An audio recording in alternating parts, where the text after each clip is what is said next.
जम्मू कश्मीर में हुए पहलगाम आतंकी हमले के बाद आतंकियों और उनके मददगारों के खिलाफ अभियान तेज हो गया है। इसी बीच जम्मू कश्मीर की जांच एजेंसी पुलिस को बड़ी कामयाबी मिली है। राज्य जांच एजेंसी ने रविवार को दक्षिण कश्मीर में 20 स्थानों पर छापेमारी कर स्लीपर सेल मॉड्यूल का भंडाफोड़ किया। पुलिस ने बताया कि खुफिया जानकारी मिली थी कि कश्मीर में कई स्लीपर सेल अपने पाकिस्तानी हैंडलर्स के सीधे संपर्क में हैं।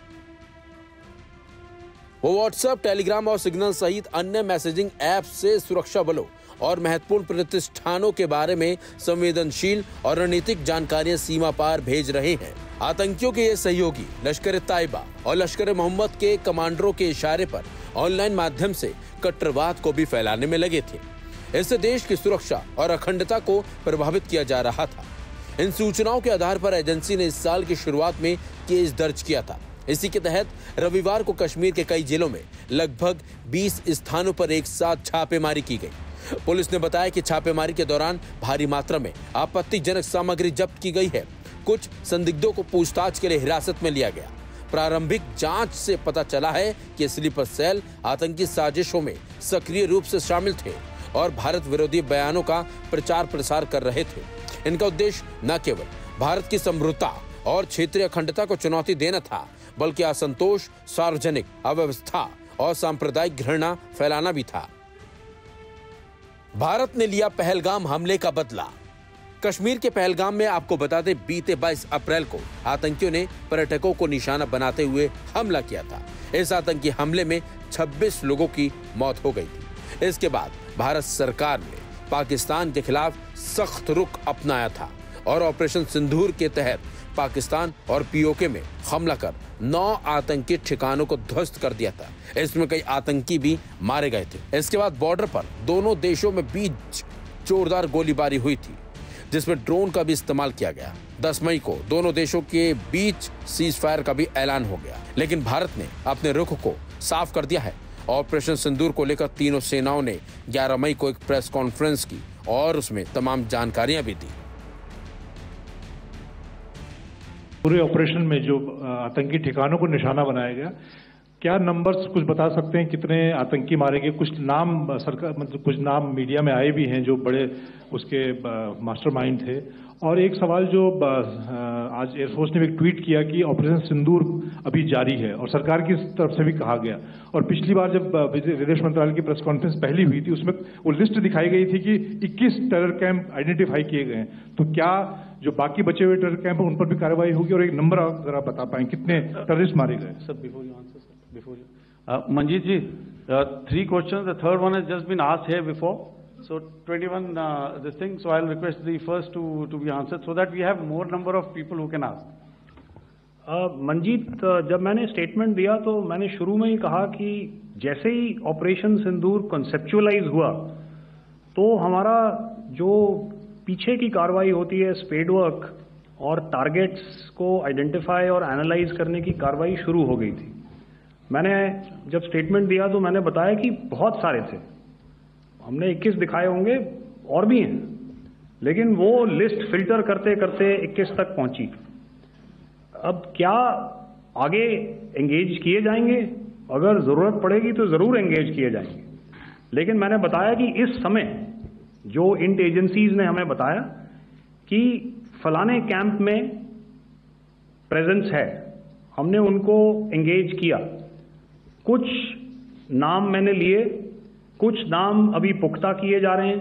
मैंने आपको बताया कि जो इंट एजेंसीज ने अभी तक असेसमेंट किया है उसमें उन्होंने कहा है कि तकरीबन 100 से ज़्यादा मारे गए हैं। और एक आज आपने तस्वीर भी देखी कि काफ़ी प्रोमिनेंट जो फ्यूनरल था, काफ़ी प्रोमिनेंट एक जो हस्ती हैं वो ऑर्गेनाइज कर रहे थे और उस फ्यूनरल में और कौन कौन लोग अटेंड कर रहे थे वो तो आपने देखा ही। तो आप लोग सब समझदार हैं और मुझे ये कहने की ज़रूरत नहीं है कि इन लोगों को कहाँ से सपोर्ट मिल रहा है। अगर नहीं मिल रहा होता तो ऑपरेशन सिंदूर नहीं होता, तो उसी की वजह से है ये ऑपरेशन। तो मेरे ख्याल से मैंने आपके सारे सवालों का जवाब दे दिया। और सर, हमने कौन कौन से फाइटर एयरक्राफ्ट डाउन किए हैं, अगर उसका भी थोड़ा सा क्लैरिटी मिल जाए तो अच्छा रहेगा। तो मैं आपका पहले सवाल का जवाब दूंगा. I will make few sentences and leave it for your imagination. First of all, as I mentioned, we have quantitative and qualitative edge to deliver a massive blow to our adversary, and we completely dominate in the maritime front.